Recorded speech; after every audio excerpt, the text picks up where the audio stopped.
हाँ जी, hi everyone. So welcome after the break. Lecture number 1.1 part B. हमारा जो क्लास में एक्चुअली ब्रेक के बाद वाला पोर्शन था, उसकी रिकॉर्डिंग में कुछ प्रॉब्लम आ गई थी, तो after the class I thought आप गूगल ड्राइव वाले बच्चों के लिए मैं ये वाला पार्ट फिर से रिकॉर्ड कर लूँ।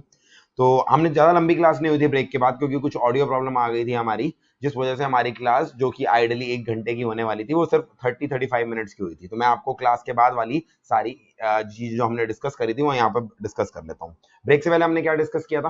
ब्रेक से पहले हमने डिस्कस किया था कि हमारा स्लेब टैक्सेशन किस किस तरह के होते हैं। ब्रॉडली एक अंडरस्टैंडिंग मिल गई हमें कि इंडिया में किस तरह के टैक्सेस हैं, और बेस्ड ऑन दैट हमने ये भी डिस्कस कर लिया सीए इंटर का सिलेबस हमारा क्या है। अब आपको पूरी तरह से ये क्लैरिटी है कि हाँ भाई, हमारे out of all the taxes जो इंडिया में लगते हैं, कौन कौन से टैक्सेस सीए इंटर के अंदर कवरेज करा रखी है। साथ साथ मैंने पेपर पैटर्न भी पूरा आपको बता दिया। अब हम डिस्कस करते हैं, how will we study in our class.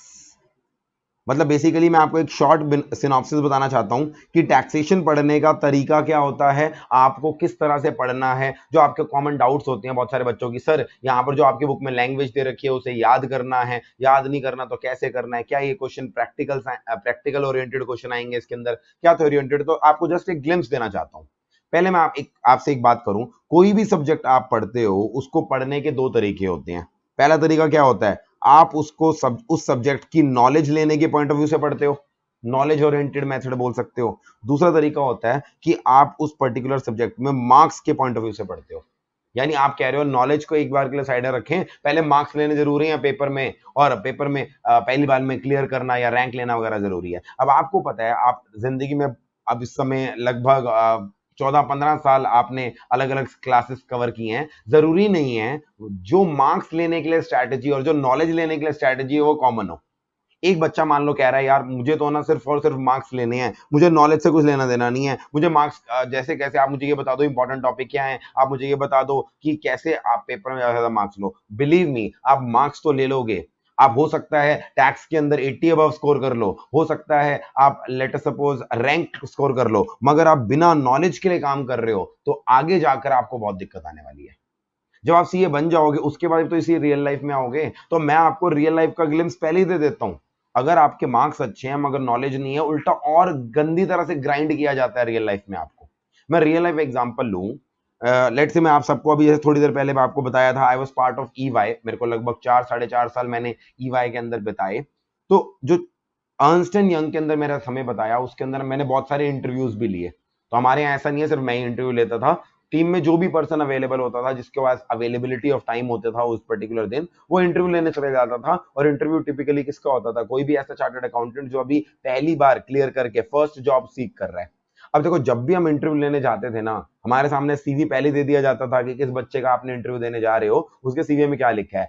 जैसे ही हम उसके सीवी में देखते थे, मान लो वो इनडायरेक्ट टैक्स के लिए या डायरेक्ट टैक्स के लिए इंटरव्यू देने आ रहे, जैसे ही उसके टैक्सेशन में मार्क्स ज्यादा देखते थे, या हम ये देखते थे कि वो रैंक होल्डर है, आपके दिमाग में ना एक सर्टेन लेवल ऑफ एक्सपेक्टेशन आ जाती है, ये बच्चे के मार्क्स बहुत अच्छे आए हैं तो इसको नॉलेज बहुत अच्छी होगी। एंड कई बार कुछ रैंक होल्डर बच्चे इंटरव्यू में इसीलिए रिजेक्ट हो जाते थे दैट वो उस एक्सपेक्टेशन को पूरा नहीं कर पाते थे। यानी अगर आपके मार्क्स आ रहे हैं और आपको कॉरस्पॉन्डिंगली नॉलेज नहीं है, आपको ऐसा लग रहा है कि आपके लिए जिंदगी बहुत आसान होगी, नहीं, आपसे नॉलेज की एक्सपेक्टेशन है। वो एक्सपेक्टेशन जॉब के समय आपसे इंटरव्यू वाला करेगा, और वो एक्सपेक्टेशन अगर आप जॉब नहीं करना चाहते, अगर आप प्रैक्टिस करना चाहते हैं, तो जो आपका क्लाइंट आएगा वो आपसे एक्सपेक्ट करेगा। आप सोच के देखो, एक बच्चा जिसने इतनी मेहनत करी, मार्क्स लेने की सारी टेक्निक लगा दी, उसने मार्क्स भी ले लिए, रैंक भी ले ली, मगर अगर वो इंटरव्यू में जाकर इस वजह से रिजेक्ट हो जाए कि हाँ भाई उसको कॉरस्पॉन्डिंगली उतनी नॉलेज नहीं है, तो क्या पाया उसने ऐसे मार्क्स लेके। तो सिर्फ मार्क्स के बेसिस के पीछे भागोगे तो बिलीव मी, रियल लाइफ में बड़ी दिक्कत आएगी। अच्छा सर, मैं तो सिर्फ नॉलेज के पीछे भागूंगा, मुझे मार्क्स से कुछ लेना देना नहीं है, ये अप्रोच भी गलत है। ये भी मैं आपको पर्सनल एक्सपीरियंस से बता रहा हूं। अगर आप सिर्फ नॉलेज के पॉइंट ऑफ व्यू से पढ़ने लग गए और आप मार्क्स की चिंता करना बंद कर दो, तो the harsh reality of our entire society is, हम टिपिकली लोगों को उनके मार्क्स के बेसिस पे जज करते हैं। आप एग्जाम्पल ले लो, मैं इस समय आपको पढ़ा रहा हूँ, मैंने आपको first half of the class के अंदर बताया कि हाँ भाई चीजें बतानी शुरू करी, मैंने आपको बताया कि हाँ भाई मैंने पास होने के बाद 4 साढ़े 4 साल जीएसटी के अंदर अर्नस्ट एंड यंग में बड़े बड़े क्लाइंट्स का काम किया है, मैंने आर्टिकलशिप के दौरान इनकम टैक्स किया है, तो आपको लगने लग गया इस इंसान को नॉलेज है। बट एक मिनट के लिए बताओ, क्लास के बाद आप में से कोई मुझे सर पूछे सर आपके मार्क्स कितने आए थे सी इंटर में, आप अपने जमाने में जब सी इंटर दे रहे थे कितने मार्क्स आए थे टैक्स के, और एक मिनट के लिए थ्योरेटिकली स्पीकिंग मैं आपको बोलूं बेटा मेरे तो 42 मार्क्स आए थे, हाँ बट मुझे नॉलेज बहुत है, तो आप मुझे बताओ क्या आप मानोगे कि मुझे नॉलेज है अगर मैं आपको बोल दूं मेरे 42 मार्क्स हैं? आप अगली क्लास में आओगे नहीं, आप अगली क्लास में कहोगे नहीं भाई इस बच्चे से इस इंसान से नहीं पढ़ना क्योंकि इसके खुद के 42 मार्क्स नहीं है, मेरे को क्या दिलवाएगा। क्या आपने जाने अनजाने में मुझे मेरे मार्क्स के बेसिस पे जज किया या नहीं किया? अच्छा ऑन दी अदर हैंड मैं आपको बोलूं, अब मैं आपको अपने एक्चुअल मार्क्स बताता हूं, सीए इंटर में मेरे लगभग 85-86 मार्क्स थे, टैक्सेशन की बात कर रहा हूं, और ओवरऑल बताऊं तो मेरी ऑल इंडिया 6th रैंक थी। अब जैसी मैंने ये पीस ऑफ इन्फॉर्मेशन बताई, ये हाइपोथेटिकल इन्फॉर्मेशन नहीं है, ये एक्चुअल इन्फॉर्मेशन है, जैसी मैंने आपको ये पीस ऑफ इन्फॉर्मेशन बताई तो मुझे बताओ अब आपका पर्सपेक्टिव पूरा बदल गया।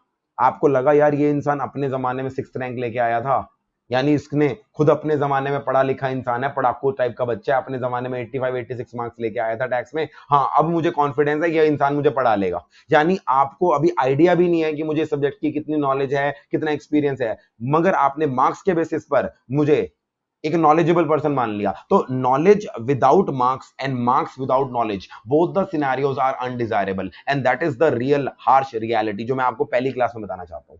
तो हमें इस तरह से प्रिपरेशन करनी है कि नॉलेज, चाहे नॉलेज की बात करूं या चाहे मैं मार्क्स की बात करूं, इन बोथ द केसेस हमें वो चीज को ढंग से कवर अप करके आना है। तो सर अब इसको पढ़ने की स्ट्रैटेजी क्या होगी? अगर आपको नॉलेज भी चाहिए और अगर आपको मार्क्स भी स्कोर करने हैं तो इसकी स्ट्रैटेजी क्या होगी? देखो जब पहली बार हम क्लास के अंदर पढ़ेंगे तो मैं आपको बता रहा हूं कोई भी कॉन्सेप्ट हम क्लास में पढ़ेंगे मैं आपको उसके काफी डीप में लेके जाऊंगा, we will deep dive into that subject, into that particular concept. मेरा टैक्स पढ़ाने का तरीका क्या होने वाला है मैं आपको बताऊं, जिन बच्चों ने जीएसटी पढ़ लिया उन्होंने तो ये चीज अभी तक रियलाइज कर ली होगी, जिन्होंने अभी इनकम टैक्स से स्टार्ट किया उनको हम एक तरीका बताऊं।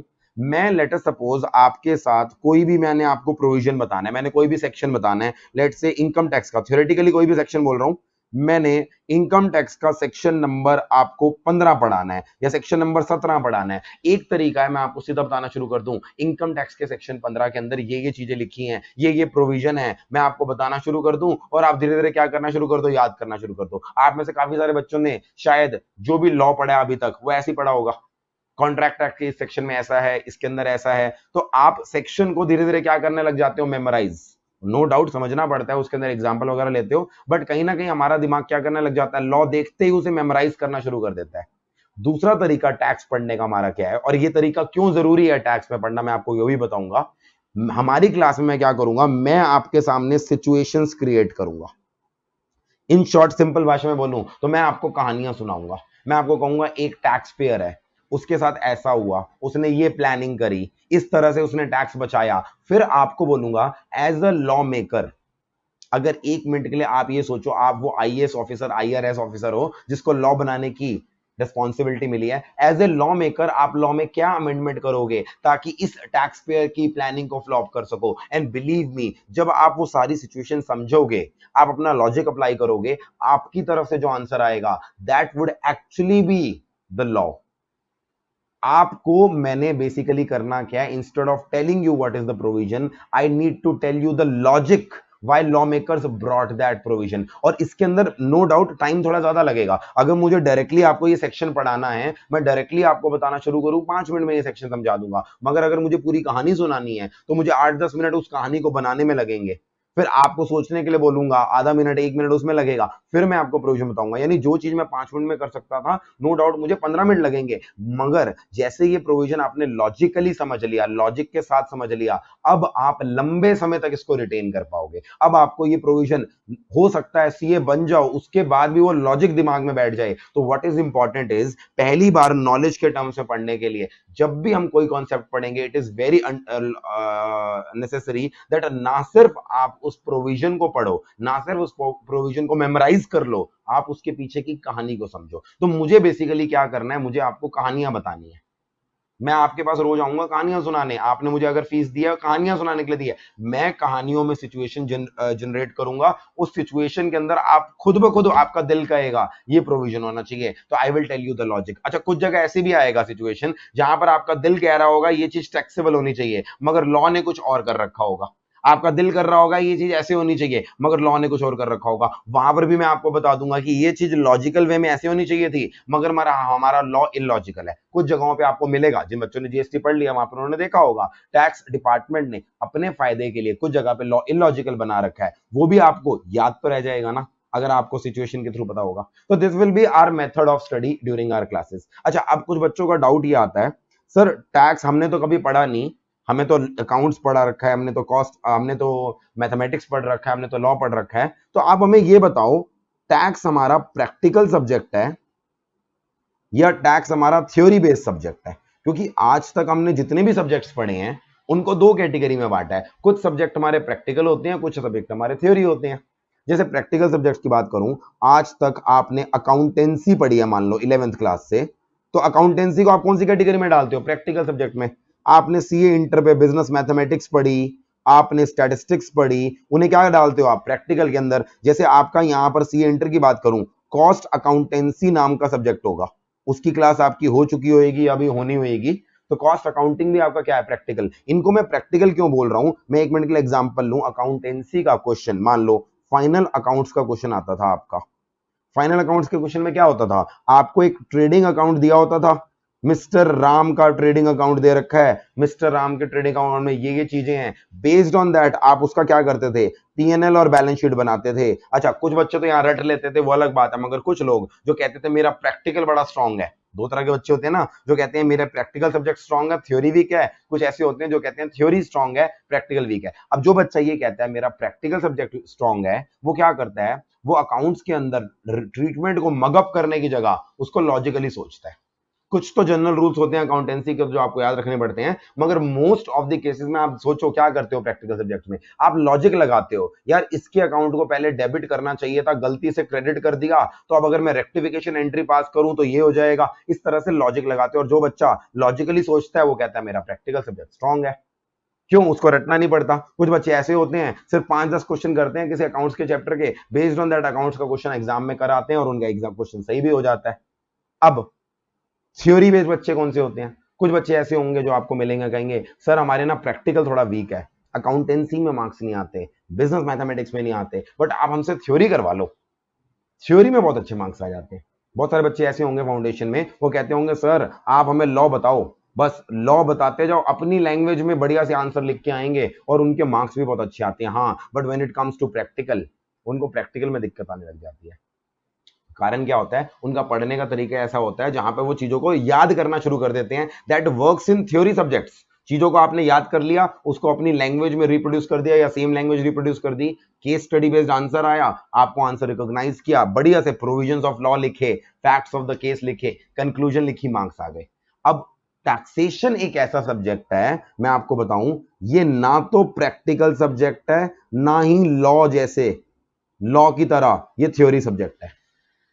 सर मतलब जैसे एक मिनट के लिए मैं बात करूं, हमारी क्लास इनकम टैक्स की चल रही है, तो मैंने आपको ब्रेक से पहले बताया इनकम टैक्स से स्टैट्यूटरी लायबिलिटी, यानी इनकम टैक्स का एक लॉ है, इनकम टैक्स एक्ट है, इनकम टैक्स रूल्स हैं जो हमने पढ़ने हैं। तो हम, क्योंकि ये भी एक एक्ट है, जस्ट लाइक कॉन्ट्रैक्ट एक्ट में सेक्शन है, यहां पर भी सेक्शन होते होंगे, तो आपको स्टार्टिंग में क्या करना पड़ेगा, लॉ एक तरह से समझना पड़ेगा, लॉ में सारा कुछ डिस्क्रिप्टिव वे में लिखा होगा। बट मजे की बात यह है, हमारे एग्जाम में जो क्वेश्चन आएंगे वो क्या आएंगे, वो प्रैक्टिकल आएंगे।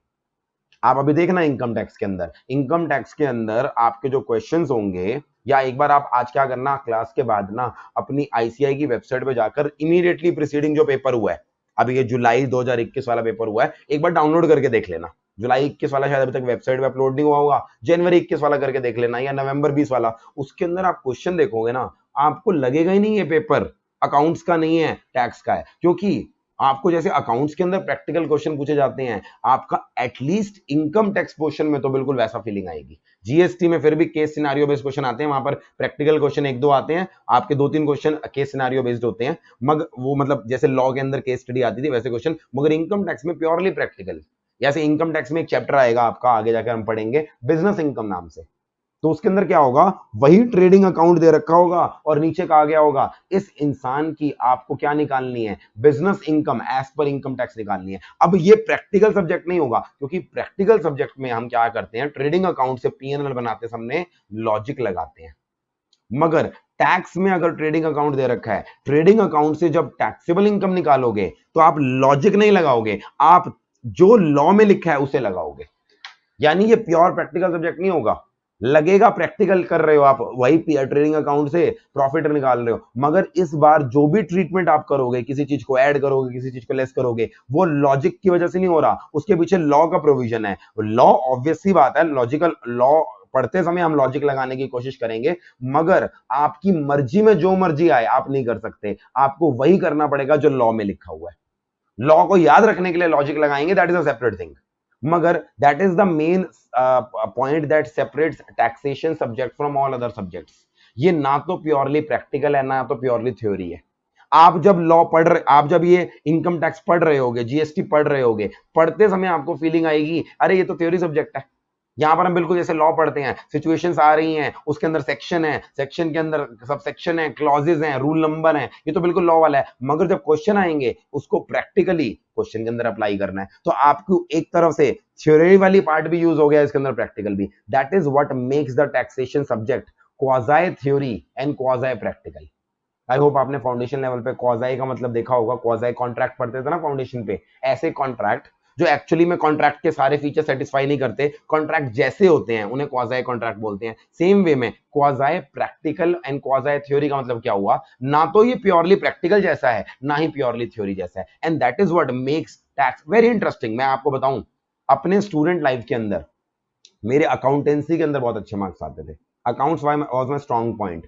कॉस्ट अकाउंट्स, एफएम, इनके अंदर मैं 90s अबव लाता था, मतलब तभी मेरी रैंक आ पाई थी। सब चारों सब्जेक्ट में, अकाउंट्स, एडवांस अकाउंट्स, और उस जमाने में कॉस्ट और एफएम ना अलग अलग नहीं होते थे, एक ही सब्जेक्ट होता, कॉस्ट एफएम। इन तीनों सब्जेक्ट्स के अंदर मेरे 90 अबव आए थे। इनफैक्ट कॉस्ट एफएम के अंदर तो आई स्टिल रिमेंबर 97 मार्क्स आए थे सी इंटर में। मगर मगर मगर मेरा इंक्लिनेशन हमेशा टैक्स की तरफ ज्यादा होता था। पता है क्यों? मैंने अगर मान लो अपना सीए के बाद जो प्रोफेशनल करियर स्टार्ट किया, व्हाई इज इट दैट मैं ऑडिट फील्ड में, अकाउंटेंसी फील्ड में ना जाकर टैक्सेशन फील्ड में गया, पहले डायरेक्ट टैक्स में, बाद में indirect tax? Because this is one such subject जहां पे बहुत मजा आता है। पढ़ते सब कुछ लॉ के अंदर हो, मगर उसको अप्लाई रियल लाइफ में करते हो, उसकी प्लानिंग सारी रियल लाइफ में करते हो। एंड इसलिए मैं कह रहा हूं टैक्स सब्जेक्ट आपका ऐसा है, अभी तक कोई भी सब्जेक्ट पढ़ा है ना, चाहे आपको प्रैक्टिकल पसंद है या थ्योरी पसंद है, दोनों ही तरह के बच्चे हो आप, आपको बड़ा मजा आएगा पढ़ने में, क्योंकि इसके अंदर आपको थ्योरी भी मिलेगी और इसको जब रियल लाइफ में अप्लाई करेंगे प्रैक्टिकल भी मिलेगा। बस एक लौती चीज पता क्या है, आपको इंश्योर करना पड़ेगा जो भी आप टैक्स में अंडर लॉ पढ़ रहे हो, उसको प्रैक्टिकल क्वेश्चन करते समय आपके दिमाग में वो प्रोविजन क्लिक करते जाने चाहिए, आपके दिमाग में क्लिक होते जाना चाहिए। अच्छा, इस सिचुएशन के अंदर वो सेक्शन लगेगा, इस वो क्लिक करना इंपॉर्टेंट चीज है। जिस बच्चे को आ गई वो अच्छे मार्क्स भी ले आएगा और नॉलेज भी होगी। जिस बच्चे को लॉ आता है उसकी नॉलेज हो गई, मगर वो क्वेश्चन में अप्लाई नहीं कर पा रहा, तो उसके मार्क्स नहीं आएंगे। वो बच्चा जिसको लॉ भी आता है और क्वेश्चन में अप्लाई कर पा रहा है, उसको नॉलेज भी हो गई और उसके मार्क्स भी बढ़िया आएंगे। यस और नो? सर अब ये इसके लिए कैसे करेंगे? आपने ये तो बता दिया कि जब आप लॉ पढ़ाओगे तो उस समय आप क्या करोगे, डीप में लेके जाओगे, सिचुएशन बताओगे, लॉजिक समझाओगे, वो तो आपने बता दिया। मगर ये चीज के लिए हम क्या करें कि हमने अगर प्रोविजन पता लग गया, उसे उसको प्रैक्टिकल क्वेश्चन में कैसे अप्लाई करना है, इसके लिए देखो हमारे बहुत सारे क्वेश्चंस हम क्लास में करेंगे। जिन बच्चों ने जीएसटी ले लिया, जीएसटी के अंदर मैं ज्यादा क्वेश्चन फिर भी नहीं कराता, क्योंकि एज आई सेड जीएसटी के अंदर कुछ हद तक वो सब्जेक्ट आपका 40 मार्क्स का जो पेपर है वो फिर भी किसी और लॉ की तरह है, वहां पर प्रैक्टिकल क्वेश्चन कम, केस स्टडी बेस्ड क्वेश्चन ज्यादा आते हैं। तो जीएसटी के अंदर तो क्वेश्चन बैंक सीरीज में दे देता हूं, उसके अंदर क्वेश्चंस डिस्कस कर लेता हूं, या अदरवाइज मैंने क्वेश्चन बैंक फुली सॉल्व बना रखा है। इनकम टैक्स में क्लास के अंदर ही हमें क्वेश्चंस डिस्कस करने हैं। इनफैक्ट आज से 2 क्लास बाद से हमारे क्वेश्चन स्टार्ट हो जाएंगे, जैसे ही हम इनकम टैक्स के चैप्टर 1 की थोड़ी डिटेल डिस्कशन शुरू करने लग जाएंगे। इनकम टैक्स में हर चैप्टर के अंदर हमारा तरीका क्या होगा, पढ़ेंगे क्वेश्चन करेंगे, पढ़ेंगे क्वेश्चन करेंगे, इस तरह से हमें इनकम टैक्स के आगे बढ़ना है। अच्छा, मैं अपनी बुक के अंदर आपको किसी चैप्टर के अंदर 60 क्वेश्चन, किसी में 70 क्वेश्चन, किसी में 50 क्वेश्चन, वो हमारी बुक के अंदर क्वेश्चंस कवर्ड होंगे, वो साथ साथ हम कवर अप करेंगे। मोस्ट ऑफ द क्वेश्चंस हम क्लास में कवर कर लेंगे, कुछ क्वेश्चन मैं आपको होमवर्क दूंगा। मगर अपार्ट फ्रॉम दैट, जब मैं क्वेश्चन करा रहा हूँ तब तो अच्छी अच्छी फीलिंग आ रही होगी, तब को आपको लग रहा होगा अरे अरे ये प्रोविजन था, यहाँ अप्लाई कर दिया, क्या बड़ी बात है। मगर क्या आप उन प्रोविजंस को अप्लाई कर पा रहे हो? जब आप खुद क्वेश्चंस कर रहे हो तब आपका दिमाग चल पा रहा है या नहीं? इसके लिए हम क्या करेंगे, हमने एक कॉन्सेप्ट निकाला है, लास्ट बैच से शुरू करा है, daily test series. Daily test series क्या बला है? देखो मेरा ये मानना है, जब तक मैं क्लास में क्वेश्चन करता रहूंगा आपको फीलिंग आती रहेगी, आपको आता है, मेन पता तब चलेगा कि आप लगा पा रहे हो प्रोविजंस या नहीं, जब आप क्वेश्चंस खुद करने लगोगे। और उसके लिए मैं कहूं कि पहले हम पूरा सिलेबस कर लेंगे, बाद में टेस्ट लेंगे। मुझे पता है बाद में टेस्ट लेते समय ना आधे से ज्यादा बच्चे टेस्ट देते ही नहीं है, क्योंकि वो रिवाइज ही नहीं करते।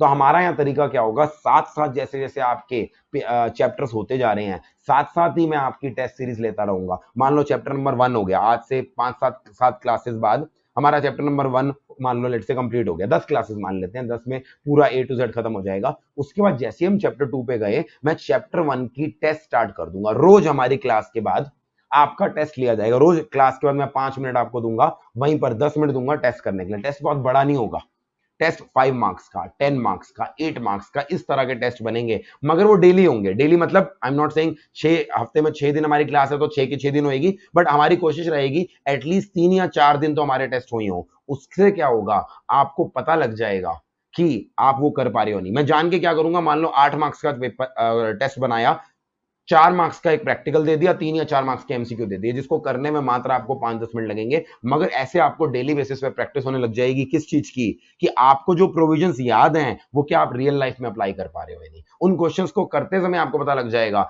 क्या मुझे प्रोविजन आता है, मुझे उसको अप्लाई करने में दिक्कत आ रही है, या मुझे प्रोविजन ही याद नहीं आ रहा। That will help you know what is the deficiency, और वो क्लास के दौरान ही डेफिशिएंसी पूरी हो जाएगी, तो बहुत मजेदार बात है। अच्छा, जो बच्चे आप सोच रहे होंगे सर गूगल ड्राइव वाले हैं, हम तो लाइव बैच वाले हैं, हमारे तक टेस्ट कैसे आएंगे? टेस्ट आपको पहुंचा दिए जाएंगे, गूगल ड्राइव में अपडेट कर दिए जाएंगे डेली बेसिस पे, या जो आपका व्हाट्सएप ग्रुप बनाया जाएगा उस पर शेयर कर दिया जाएगा। टेंशन वाली बात नहीं है। जो test face to face class में हुआ है वो टेस्ट आपको वर्चुअली भी भेजा जाएगा। टेस्ट मैं ऑब्वियसली चेक तो नहीं करता, टेस्ट वो जो टेस्ट होते हैं विद सॉल्यूशन दे देता हूं आपको। अगर किसी को डाउट हो तो वो क्लास में डिस्कस कर लेता हूं, अगर मैंने कुछ कॉम्प्लिकेटेड पूछा उस टेस्ट के अंदर, मगर वो आपको करके चेक खुद करना पड़ता है, because practically it is not possible. मैं आपके अगर लास्ट बैच के अंदर मैंने लगभग 25 टेस्ट लिए थे, वो लास्ट में छूट गए थे टेस्ट लेने की आदत, अदरवाइज मेरा टारगेट 40 था। इस बार मेरा टारगेट है, मैं आपके बैच में लेट से 35-40 टेस्ट लूंगा। तो 35-40 टेस्ट अगर मैं आपके पास ले रहा हूँ, टारगेट है मेरा, असली में जितने होंगे वो देख लेंगे। लास्ट बैच में 25 हुए हैं, इस बैच में कितने होंगे देख लेंगे। मगर अगर मैं आपसे 35-40 टेस्ट लेता हूँ, आप मुझे सारे टेस्ट भेजो, मैं चेक करके दूं ना, ये पुराना आइडिया है। अगर डेली टेस्ट लेना है तो हमें क्या करना पड़ेगा, मैं आपको टेस्ट दूंगा, साथ साथ सॉल्यूशन दूंगा, आपको खुद वो टेस्ट करके फ्रॉम द सॉल्यूशन चेक करना पड़ेगा। तो वो चीज चाहे फेस टू फेस में हो या वर्चुअली में, वो पॉसिबल होगा। तो ये मैंने आपको बता दिया पढ़ने का तरीका। अच्छा, ये तो हमारा तरीका हो गया क्लास के अंदर नॉलेज कैसे बढ़ानी है, प्रोविजन को लॉजिकली समझना है, साथ साथ मार्क्स पे काम करने के लिए हम क्या करेंगे, प्रैक्टिकल भी अप्लाई करेंगे। नेक्स्ट चीज आती है, सर ये सब तो हो जाएगा, प्रॉब्लम तो वो है कि हमारी जो लास्ट डे होता है वो सबसे बड़ा सर डर लगता है हमें। जब हमारा सब्जेक्ट हम कर रहे होते हैं तब तो हमें चीजें आसान लग रही होती है, बिलीव मी। जब आप कर रहे होगे, जब आप पास्ट ईयर क्वेश्चंस देखोगे, तब आपको लग रहा होगा अरे ये क्वेश्चन नहीं हुआ बच्चों से। नवंबर 20 के बच्चे बोल रहे हैं टैक्स का पेपर बहुत आसान, बहुत मुश्किल आया था। आप नवंबर 20 के जब क्वेश्चन करोगे साथ साथ चैप्टर वाइज, तो आपको लगेगा ये क्वेश्चन मुश्किल लगा है इनको। यानी आपको 1 मिनट के लिए फीलिंग आएगी, लगता है ये पिछले बैच वाले ना नालायक थे, असली इंटेलिजेंट बच्चा तो अब आया है, रैंक्स तो अब बरसेंगी, मार्क्स तो अब बरसेंगे क्योंकि मैं आया हूं, ऐसी फीलिंग आएगी। मगर बिलीव मी, जितनी जल्दी आपको वो प्रोविजन वो चैप्टर पे पकड़ आएगी, उतनी जल्दी आप भूल भी जाओगे, क्योंकि हमारा दिमाग जैसे कि मैंने आपको बोला किस पे चलता है, फीफो मेथड पे चलता है, फर्स्ट इन फर्स्ट आउट। और नए चैप्टर आते जाएंगे, पिछले दिमाग से निकलते जाएंगे। आपने इनकम टैक्स पढ़ा, जीएसटी पढ़ना शुरू किया, इनकम टैक्स निकलने लग जाएगा। तो ये सबसे बड़ी दिक्कत है, प्रोविजंस आपके दिमाग से निकलने शुरू हो जाते हैं। मैं वो किसी भी सब्जेक्ट की बात कर रहा हूँ, हर सब्जेक्ट में ये होगा। तो प्रॉब्लम ये आती है, देखो अब ये प्रॉब्लम ना 11th-12th में इसलिए नहीं आती थी। 11th-12th क्लास में क्या होता था, हर पेपर के अंदर आपको 5-5 छुट्टी मिल जाती थी। कुछ पेपर के अंदर तो 12th क्लास के अंदर 10-10 छुट्टियां मिलती हैं, ज्यादा मुझे पता है इकोनॉमिक्स के पेपर में हफ्ते की छुट्टी, 10 दिन की। अब अगर आपके पास हफ्ते की छुट्टी है, 10 दिन की छुट्टी है, 5 दिन की छुट्टी है, आप उन 5 दिन में एग्जाम से पहले फिर से सारे क्वेश्चन कर सकते हो, फिर से अपनी बुक की एक एक लाइन पढ़ सकते हो। और आपने में से काफी बच्चों ने किया भी होगा। आपका जब एग्जाम आता था 11th-12th क्लास में, मैथ्स का आता था, चाहे वो अकाउंट्स का आता था, आप वो 5-6 दिन की छुट्टी में मैथ्स के सारे क्वेश्चन फिर से कर देते थे, अकाउंट्स के सारे क्वेश्चन फिर से कर देते थे। मगर आप मुझे बताओ, क्या सीए में इतना टाइम मिलेगा नहीं। सीए के अंदर एक सिर्फ एक छुट्टी मिलती है, चाहे आप फाउंडेशन लेवल पे हो, इंटर पे हो या फाइनल में हो, सिर्फ एक दिन की छुट्टी मिलती है। और एक दिन भी वो आप पे तरस खा के नहीं देते छुट्टी, वो एक दिन की छुट्टी इसलिए मिलती है, लॉजिस्टिक्स कारण होते हैं। मतलब सीए फाइनल के बाद एक दिन का गैप रख के सीए फाइनल का पेपर होता है, क्योंकि वो जो गैप होता है उस दिन सीए इंटर का पेपर होता है। तो वहां पे नंबर ऑफ बच्चे सेंटर पे ज्यादा ना हो जाए, उस वजह से सेंटर तो लिमिटेड होते हैं ना हर सिटी के अंदर, तो उस वजह से वो एक एक छुट्टी देते हैं आपको। अदरवाइज आईसीआई का बस चले तो वो एक छुट्टी भी ना दे। और आज से कुछ साल पहले जब नंबर ऑफ स्टूडेंट जो सीए करते थे वो कम होते थे, आज से 15 साल पहले की बात कर रहा हूं, तब छुट्टी नहीं मिलती थी। तो आईसीआई तो कहते हैं सिंपल सा फंडा है, अगर मैं तुम्हें 5 छुट्टी दे दूं फिर तो सारी पढ़ के आ जाएंगे। I want you to understand the provision, to keep the provision in your mind, ताकि आपको अगर मैं कम समय भी दूं तैयारी करने के लिए, क्या आप पेपर क्रैक कर पाते हो या नहीं। ये आईसीआई का सिंपल फंडा है। तो उसके अंदर दिक्कत ये आ जाती है, सर जब हमारा सिलेबस इतना ज्यादा है, ठीक है हमने क्लास के अंदर नॉलेज और ये सब कुछ ओरिएंटेड स्टडी कर ली, हमें सारा कुछ अच्छे से आता है, मगर लास्ट में जब वन डे रिवीजन करनी पड़ेगी, या लास्ट में वन डे तो चलो बिल्कुल एक्सट्रीम केस हो गया, लास्ट मंथ में 1.5 महीने 2 महीने जब आपके पास होंगे, आपको सारा टेक्स्ट 7 दिन में रिवाइज करना पड़ेगा, 10 दिन में रिवाइज करना पड़ेगा, 15 दिन में रिवाइज करना पड़ेगा, तब आपको दिक्कत आएगी, सर हम क्या करें उस समय, हम कैसे जल्दी से जल्दी रिवाइज करें। इसका भी तरीका ढूंढ रखा है हमने। क्लास में पढ़ते समय तो हम डिटेल में जा रहे हैं, गहराइयों में जा रहे हैं, मगर लास्ट डे की प्रिपरेशन के लिए या आखिरी आखिरी की रिवीजन के लिए जल्दी रिवीजन कैसे करें, उसके लिए सोचो। अब एक साइकोलॉजी होती है हमारी, दैट हमारा दिमाग इस तरह से बनाया भगवान ने, दैट हमारा दिमाग ना डेटा कम स्टोर कर पाता है, मतलब कम समय के लिए स्टोर कर पाता है, मगर पिक्चर्स लंबे समय के लिए स्टोर कर पाता है। आप सोचो, आपने कोई भी सब्जेक्ट पढ़ा, मान लो आपने अपने स्कूल टाइम के अंदर पढ़ा हिस्ट्री का सब्जेक्ट, 7th में पढ़ा होगा, 8th में पढ़ा होगा, हिस्ट्री पढ़ा। आज मैं आपसे पूछूं 8th क्लास की हिस्ट्री का सिलेबस क्या था, आपको याद ही नहीं होगा। आज मैं आपसे पूछूं 7th क्लास में आपके ज्योग्राफी के अंदर मार्क्स कितने थे, आपको याद नहीं होगा। मगर आज मैं आपसे पूछूं 7th या 8th क्लास में आपकी हिस्ट्री या ज्योग्राफी की टीचर कैसी दिखती थी, या आपके सर कैसे दिखते थे, याद आ जाएगा। यस और नो। यानी पिक्चर्स ना लंबे समय याद होती है। कई बार ऐसा होता है ना हमारे साथ, मूवीज के अंदर हमें मूवी याद आ रही होती है, मूवी के सीन्स याद आ रहे होते हैं, मगर मूवी का नाम याद नहीं आ रहा होता। या किसी एक्टर या एक्ट्रेस को हम देखते हैं, हम कहते हैं यार इसका नाम क्या है, नाम याद नहीं आ रहा, उसकी शक्ल हमारे सामने छप गई है, उसके 4 गाने 2 मूवीज में उसकी क्या गेटअप था, उसने क्या उसने लुक दे रखा था, वो याद आ जाता है, मगर उसका नाम याद नहीं आ रहा होता, because there is a reason for it. आपका दिमाग पिक्चर्स लंबे समय याद रखता है। और इसी कॉन्सेप्ट को यूज करके मैं अपने स्टूडेंट लाइफ में पढ़ता था, एंड बिलीव मी मुझे बड़ा फायदा होता था। मैं क्या करता था, किसी भी सब्जेक्ट की बात कर रहा हूँ, ना सिर्फ टैक्सेशन, खासकर थ्योरी में तो ये चीज करनी पड़ती है, कोई भी लॉ ओरिएंटेड सब्जेक्ट है, आप सारे चैप्टर को पढ़ने के बाद उसका एक फ्लो चार्ट दिमाग में बना लो, एक पिक्चर फॉर्म में उस चैप्टर को याद कर लो कि इसके अंदर 5 टॉपिक थे। मान लो एक चैप्टर ले लिया सैलरी इनकम, इनकम टैक्स में एक चैप्टर आएगा income under the head salary, आपने उसके दिमाग में ब्रेक कर लिया। इसके अंदर क्या था, पहला पोर्शन था सैलरी क्या होती है, दूसरी चीज थी सैलरी कैसे कंप्यूट की जाती है, सैलरी कब टैक्सेबल होती है। आपने अपने दिमाग में एक चार्ट बना लिया, एंड बिलीव मी अगर आपने हर चैप्टर का, अपने हर कॉन्सेप्ट का दिमाग में एक चार्ट बना लोगे, एक पिक्चर बना लोगे, वो लंबे समय तक याद रहेगा, फिर आपको रिवाइज करने में बहुत आसानी होगी। सर अब ये फ्लो चार्ट, ये पिक्चर बना के कौन देगा, तो मैं आपको बता दूं साथ साथ इससे रिलेटेड टॉपिक ही, हमारी बुक्स कौन कौन सी हैं जो आपको मिल चुकी होंगी या मिलेंगी।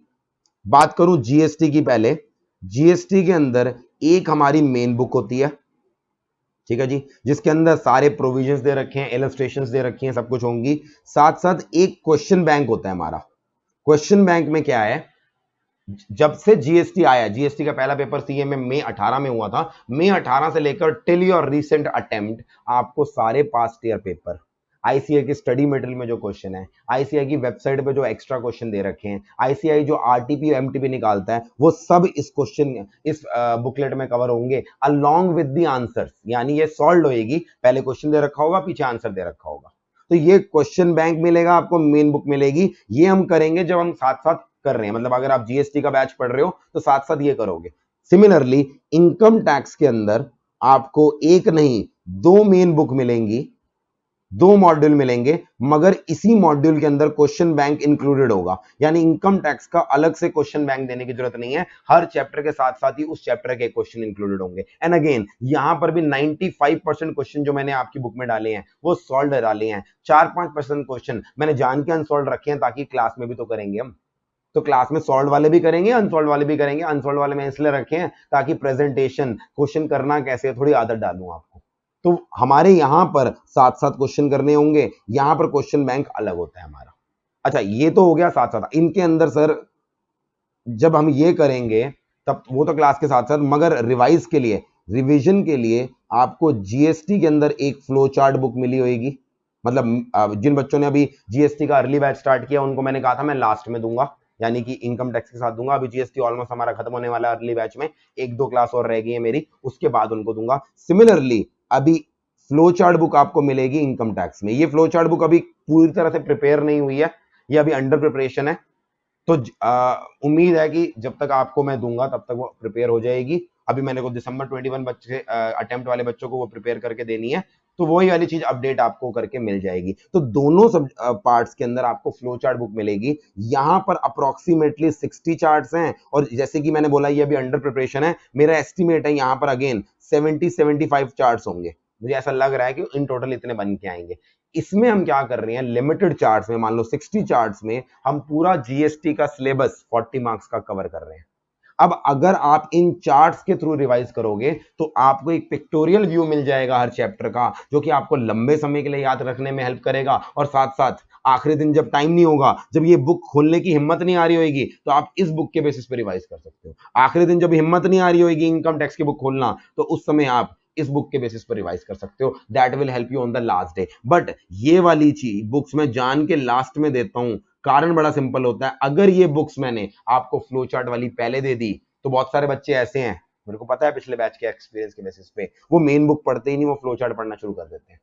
जैसे बचपन में क्या होता था, हमारी एक मेन बुक होती थी, कुछ गाइड्स होती थी, तो हम क्या करते थे, बहुत सारे बच्चे मेन बुक कभी खोलते नहीं थे, गाइड से पढ़ना शुरू कर देते थे। आप ग्रेजुएशन में बीकॉम वगैरह में तो गाइड ही खोलोगे, मैं आपको पहले ही बता देता हूँ। आप शायद मेन बुक कभी बीकॉम में खोलते ही नहीं हो। वो चीज सीए में बच्चे अप्लाई करने लग जाते हैं। इस डर की वजह से फ्लो चार्ट बुक आपकी रिवीजन पर्पस के लिए है, वो आपको लास्ट में मिलेगी। जब हम ड्यूरिंग द बैच कर रहे होंगे उस समय हम मेन बुक से, मेन क्वेश्चन बैंक से पढ़ रहे होंगे। Are we clear on this?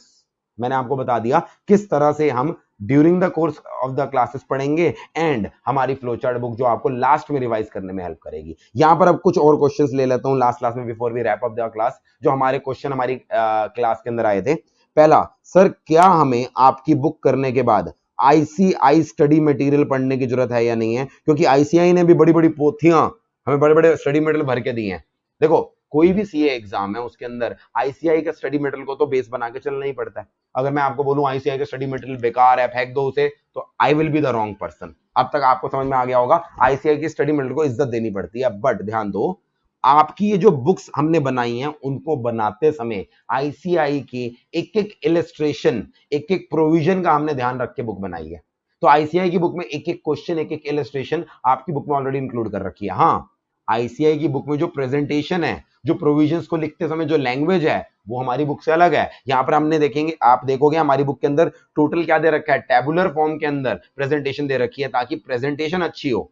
आपको आईसीआई की बुक के अंदर पैराग्राफ फॉर्म में लंबे लंबे एक्सप्लेनेशन लिख रखी है, वो क्योंकि सेल्फ स्टडी एक बच्चा कर रहा है उसके पॉइंट ऑफ व्यू से बनाई गई है, इसलिए आपकी आईसीआई की मॉड्यूल इतने मोटे हैं। मगर सारे के सारे प्रोविजंस जो आईसीआई की बुक के अंदर है, एक एक प्रोविजन आपके बुक जो आपको दी गई है उसमें कवर है। तो अगर आप हमारी मेन बुक्स जो आपको प्रोवाइड की जाती हैं उनसे पढ़ते हो, आप स्टडी मटेरियल नहीं भी उठाते, you can safely be assured आपका स्टडी मटेरियल 100% कवर्ड है। फिर भी आई वुड एनकरेज, जब भी कोई चैप्टर हमारी क्लास में होता है, आप एक बार आईसीआई का स्टडी मटेरियल पलट के देख लिया करो, ताकि आपको तसल्ली हो जाए हम स्टडी मटेरियल में सारी चीजें कवर कर रहे हैं। आप 2-3 चैप्टर में करोगे, जब आपको तसल्ली होने लग जाएगी तो मन से डर खत्म हो जाएगा, आपको पता लग जाएगा यस हमारी बुक में सारा कुछ स्टडी मटेरियल का कवर्ड होता है। तो हमारी रिस्पॉन्सिबिलिटी है एक एक क्वेश्चन वगैरह आप सबको कराना। दूसरा क्वेश्चन हमारा जो आपका आता है यूजुअली, वो ये आता है, सर हम पास्ट ईयर के क्वेश्चन आरटीपी वगैरह कहां से करेंगे? मैंने जीएसटी में तो आपको बताया सारे के सारे क्वेश्चन बैंक में कवर्ड हैं। जो नहीं कवर्ड हो पाए, एमटीबी के कुछ क्वेश्चन मैंने क्वेश्चन बैंक में नहीं कवर करे ताकि ज्यादा बल्कि ना हो, वो मैं जो अलग से टेस्ट लेता हूं उनके अंदर दे देता हूं। तो मेरी तरफ से जीएसटी में लगभग सारे क्वेश्चन आपके कंप्लीट कवर हो जाएंगे। बात करूं मैं इनकम टैक्स की, इनकम टैक्स में ना जीएसटी तो चलो फिर भी 2018 के बाद से उसके क्वेश्चन पेपर हैं। अगर मैं इनकम टैक्स की बात करूं, उसके पास्ट ईयर करूं, फिर तो हजारों क्वेश्चन बन जाएंगे। तो यहां पर सारे के सारे पास्ट ईयर क्वेश्चन तो हमारी बुक में कवर्ड नहीं है, कुछ पास्ट ईयर क्वेश्चन आपको बुक में कवर्ड मिलेंगे। कुछ जो रिसेंट आए हैं वो मैं क्या करूंगा, जो मैं आपकी डेली टेस्ट सीरीज लूंगा, जब हमारे टेस्ट शुरू होंगे, टेस्ट के अंदर क्वेश्चन मैं आईसीआई के क्वेश्चन ही डालता हूं। इनफैक्ट आईसीआई के क्वेश्चन अगर इजी आए हैं मैं उनको थोड़ा टफ करके डाल देता हूं। बहुत जगह आपको दिखेगा आईसीआई के अंदर सिंपल सा 5 मार्क्स का क्वेश्चन था, आपको एक्स्ट्रा कराने के लिए मैंने क्या कर दिया, उसके अंदर कुछ और चीजें डाल के 8 मार्क्स का क्वेश्चन बना दिया। तो आपको जब टेस्ट सीरीज दूंगा उसके अंदर हमारी कोशिश रहेगी आईसीआई के सारे पास्ट ईयर के एमटीपी आरटीपी वगैरह उनको हम कवर करें। फिर भी अगर हमारे कुछ क्वेश्चन लास्ट में मुझे लगता है कि मैं टेस्ट में नहीं कवर कर पा रहा, मुझे और प्रैक्टिस, यहाँ पे आपके क्वेश्चन बैंक में क्वेश्चंस कवर्ड हैं, साथ साथ मैंने इसमें भी कवर कर दिए, फिर भी कुछ क्वेश्चन लास्ट में अगर होंगे तो मैं आपको एक पीडीएफ डॉक्यूमेंट दे दूंगा जिसके अंदर लास्ट में कुछ क्वेश्चन पास्ट ईयर के दे रखे होंगे, जस्ट किसी बच्चे को एक्स्ट्रा प्रैक्टिस करनी है तो मैंने ये वाली क्वेश्चन भी आपको बता दिया। पास्ट ईयर क्वेश्चंस, आरटीपीज, एमटीपीज, वो भी हमारी क्लास के अंदर या तो मॉड्यूल में कवर हो जाएंगे या जो टेस्ट सीरीज हैं उसी के अंदर कवर हो जाएंगे। ये डाउट भी मैंने आपका एड्रेस कर दिया। तीसरी चीज आती है, सर हमने सुना है टैक्स ना बड़ा प्रोन टू अमेंडमेंट होता है, टैक्स हमारा बहुत ज्यादा अमेंड होता है, तो सर एक बार ये भी बता दो कि हमें कहां तक की अमेंडमेंट्स कवर करनी है। मान लो आप मोस्ट ऑफ द स्टूडेंट्स जो आप मेरे बैच को देख रहे हो या तो मई 22 के लिए देख रहे हो या कुछ बच्चे ऐसे होंगे जो नवंबर 2022 को प्लान कर रहे हैं, तो दोनों के हिसाब से मैं बता देता हूं। आईसीआई ये तो कह नहीं सकता कि मई में पेपर है, 2 मई को टिपिकली पेपर स्टार्ट होते हैं, आईसीआई ये तो कह नहीं सकता 30 अप्रैल तक की सारी अमेंडमेंट्स करके आओ, नहीं तो आखिरी दिन तक बच्चा अमेंडमेंट ही कर रहा होगा। तो आईसीआई ने क्या कर रखा है, कट ऑफ डेट बना रखी है, मई अटेम्प्ट के लिए कट ऑफ डेट होती है उससे पहले आने वाला 31 अक्टूबर, यानी 31 अक्टूबर 2021 हो गया आपके केस में।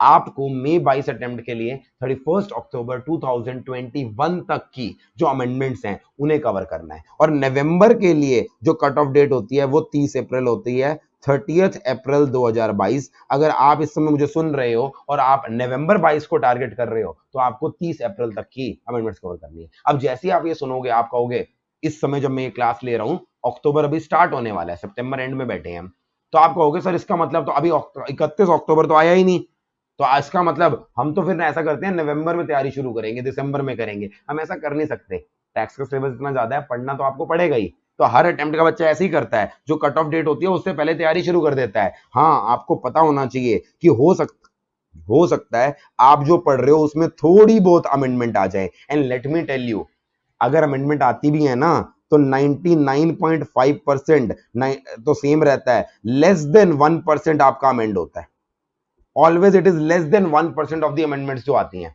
दूसरी चीज मैं आपको बोलूं, इनकम टैक्स के अंदर जो अमेंडमेंट्स हैं जो 31 अक्टूबर तक आनी थी वो ऑलरेडी आ चुकी हैं, वो ऑलरेडी आपकी बुक में कवर्ड होंगी। तो इनकम टैक्स में आपकी जो बुक होएगी वो फुल्ली अपडेटेड होएगी, फुल्ली ना बोल के मैं 99.99% बोल सकता हूं, 0.01% की गुंजाइश मैंने रख दी अगर अक्टूबर में कोई अमेंडमेंट आ गई। अदरवाइज आपकी जो बुक आईसीआई ने स्टडी मटेरियल आपको भिजवाएगा या जो मैं आपको बुक दूंगा, both will be fully updated.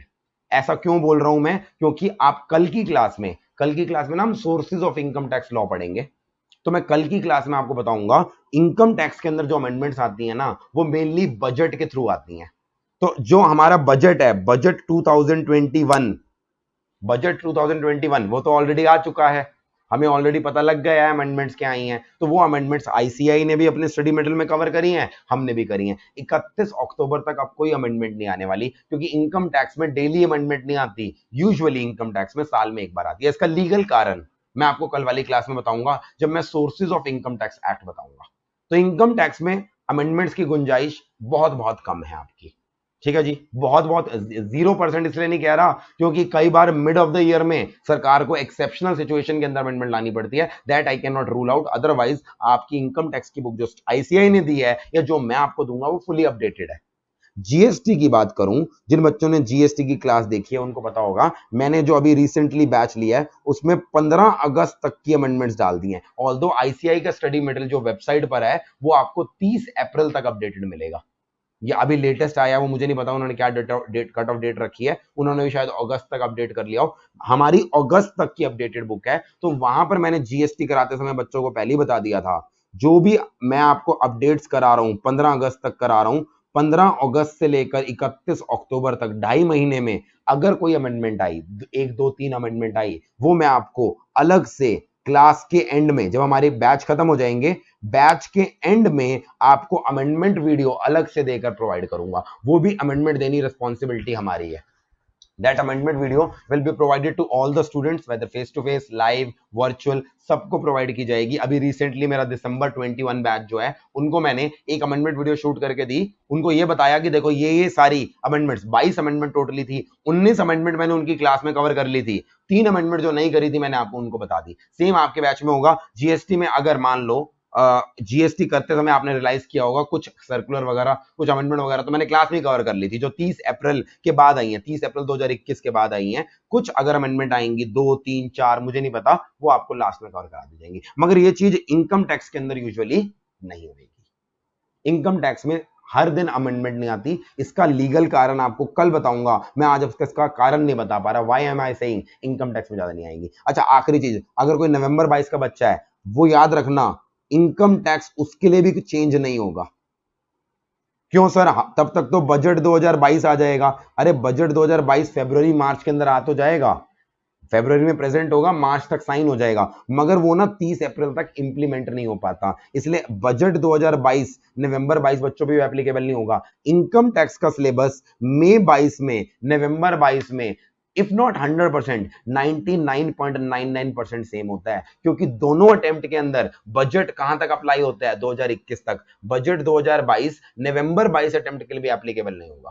तो अगर कोई आप नवंबर 22 के लिए तैयारी कर रहे हो, निश्चिंत रहो, मई 22 और नवंबर 22 दोनों का सिलेबस सेम है इनकम टैक्स का। हाँ, जीएसटी में क्योंकि हम यहां पर 31 अक्टूबर तक की अमेंडमेंट्स करेंगे, तो हाँ आपको 31 अक्टूबर यानी 1 नवंबर से 30 अप्रैल तक की अमेंडमेंट्स बाद में कवर करनी पड़ेंगी। Again that will be provided by us, वो हमारी रिस्पॉन्सिबिलिटी है। एंड डरने वाली बात नहीं है, अमेंडमेंट मात्र 0.5%, 1% अमेंडमेंट होंगी, आपका 99% of the syllabus remain same. तो टैक्स सब्जेक्ट है, आपको आदत डालनी पड़ेगी हमेशा अमेंडमेंट्स कवर करने की। मैंने जब पहली बार टैक्स पढ़ा था 2009 में पढ़ा था, 2010 में पढ़ा था पहली बार, सी आईपीसीसी, इंटर को समय आईपीसीसी बोलते थे। मैं उसके बाद 11 साल के 11 बजट पढ़ चुका हूं, और अभी तो मेरा करियर मैं मान रहा हूं स्टार्ट ही हुआ है। अभी तो जिंदगी में मुझे 30-35 बजट और पढ़ने हैं। जब मैंने सीए करी थी उस जमाने में सर्विस टैक्स होता था, वैट होता था, एक्साइज होती थी, खत्म ही हो गए वो तो। मैंने जीएसटी बाद में पढ़ा। तो टैक्स तो अमेंडमेंट वाला सब्जेक्ट है, मैं आदत डालनी पड़ेगी। हाँ, क्योंकि अभी आप स्टूडेंट हो, वो सारा अमेंडमेंट वाला काम अपने अपने सर पे ले लेते हैं, आईसीआई अपने सर पे ले लेता है। आईसीआई भी आपको एक बुकलेट देता है अमेंडमेंट की, हम उस बुकलेट से पहले ही क्या कर देंगे, आपको अमेंडमेंट दे देंगे। That is what you need to remember, that आपको टैक्स में अमेंडमेंट कहां तक कवर करनी है। आई थिंक ये अब आपके दिमाग में क्रिस्टल क्लियर होगा कि आपको कहां तक अमेंडमेंट्स करनी है। So this was all the things जो हमने डिस्कस करी क्लास के अंदर।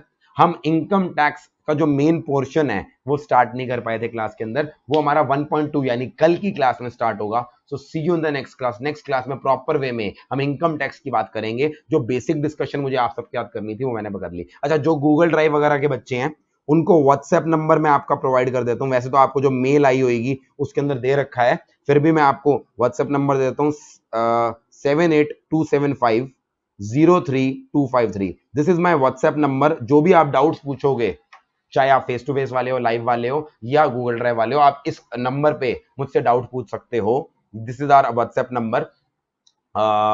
एक चीज बता रहा हूं मैं आपको, जो भी डाउट आप मुझसे व्हाट्सएप पे पूछोगे, एक चीज बहुत बच्चे जो करते हैं, यूजुअली मैं 2-3 दिन में रिप्लाई कर देता हूं, कभी 1 दिन में रिप्लाई, कभी 2 दिन में, कभी बिजी हूं तो 3 दिन में। मगर कुछ बच्चों की कंप्लेन रहती है, सर हमें ना रिप्लाई बहुत लेट मिल रहे हैं।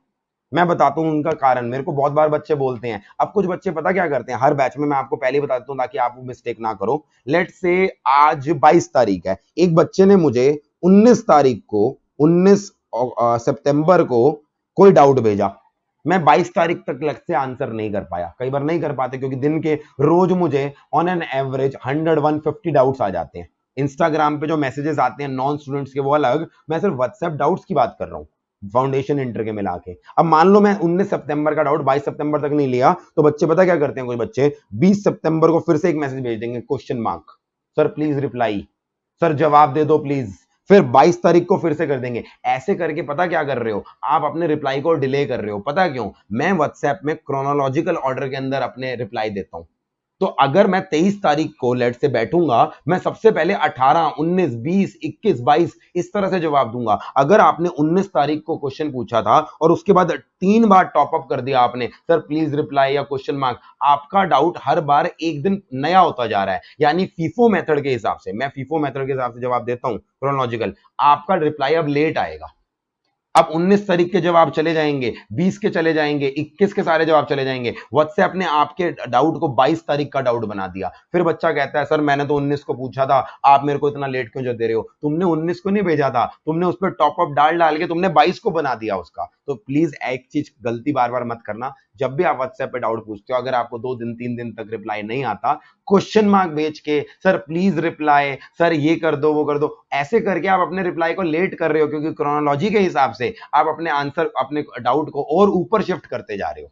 सो वेट, मैं हमेशा सीक्वेंस के अंदर करता हूं। ऐसा नहीं है आप मुझे 6 मैसेज भेजोगे तो आपको जवाब जल्दी मिल जाएगा। जवाब सारे क्रोनोलॉजिकल ऑर्डर के अंदर आते हैं, फीफो मेथड के हिसाब से आते हैं। दिस इज वन थिंग जो मैंने अब पहली क्लास में कर रहा हूं, क्योंकि हर बार ये प्रॉब्लम मुझे फेस करने को मिल रही है। कुछ बच्चे रोज क्वेश्चन मार्क भेजते हैं, फिर कहते हैं सर 10 दिन से जवाब नहीं आया। 10 दिन से रोज भेजोगे तो भाई कैसे जवाब आएगा तुम्हें? तुम्हारा रोज मैसेज ऊपर ऊपर होता जा रहा है व्हाट्सएप के अंदर।